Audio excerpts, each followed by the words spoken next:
नमो नमः फ्रेंड्स, मी आहे रुपाली आणि आर्ट डोअरमध्ये तुमच्या सगळ्यांचं खूप खूप खूप स्वागत. चला आज करूयात सांडग्याची भाजी.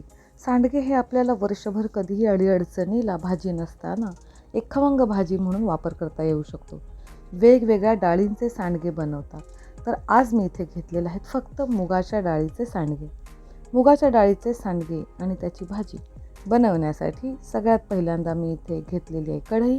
त्यामध्ये मी टाकलेलं आहे तेल.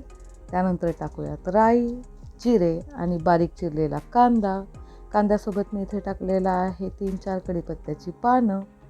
हा जो कांदा आहे तो आपल्याला छान बारीक परतून घ्यायचा आहे.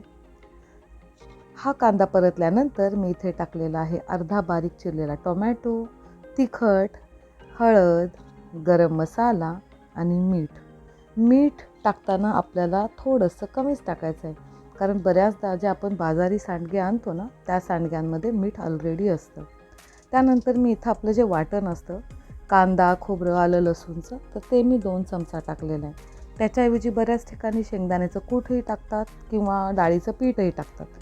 वास्तविक सांडगे हे डाळींपासून बनलेले असल्यामुळे ते सांडगे जेव्हा शिजतात ना, तेव्हा त्यांना आपोआप डाळीचं पाणी जे असतं त्या पद्धतीने घट्ट पाणी सुटतं. त्यामुळे भाजीला हवा तेवढा थिकनेस हा आपोआप येतो. तरी पण मी इथे थोडंसं वाटण टाकलेलं आहे. थोडंसं शेंगदाण्याचं कूट पण आपण यामध्ये टाकू शकतो.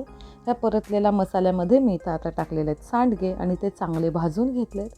भाजलेल्या सांडगे आणि मसाल्याच्या सगळ्या मिश्रणामध्ये आता मी टाकणार आहे 1 वाटीभर पाणी.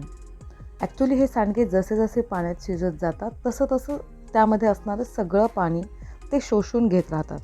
त्यामुळे आपल्याला बघत थोड्या थोड्या वेळाने जसे जसे सांडगे उकडले जातील त्या पद्धतीने त्याचा थिकनेस बघून आपल्याला पाण्याचं जे प्रमाण आहे ते कमी जास्त करायचं आहे. अगदी सुके सांडगे हवे असतील तर हलक्या पाण्यातसुद्धा ते शिजतात. पण बघा आता इथं मी 2 वाटी पाणी टाकलं होतं, ते सगळं बऱ्यापैकी आटलेलं आहे आणि मला आजची सांडग्याची भाजी ही भातासोबत करायची. त्यामुळे मी पुन्हा इथे थोडंसं पाणी टाकलं आहे. बघा आपल्या सांडग्यांना किती छानशी उकळ आलेली आहे. आपले सांडगे मस्त उकडून रेडी आहेत आणि ही भाजी आता खाण्यासाठी तयार आहे. सांडगे शिजलेत की नाही हे बघण्यासाठी तुम्ही एखादा जो सांडगा आहे तो हाताने हलकासा दाबून पाहू शकता. तो हाताने तुटतो. तुटल्यानंतर आपण समजून घ्यायचं की आता आपली सांडग्याची भाजी रेडी. टेस्टी आणि सांडग्याची भाजी भातासोबत खायला तयार. एन्जॉय.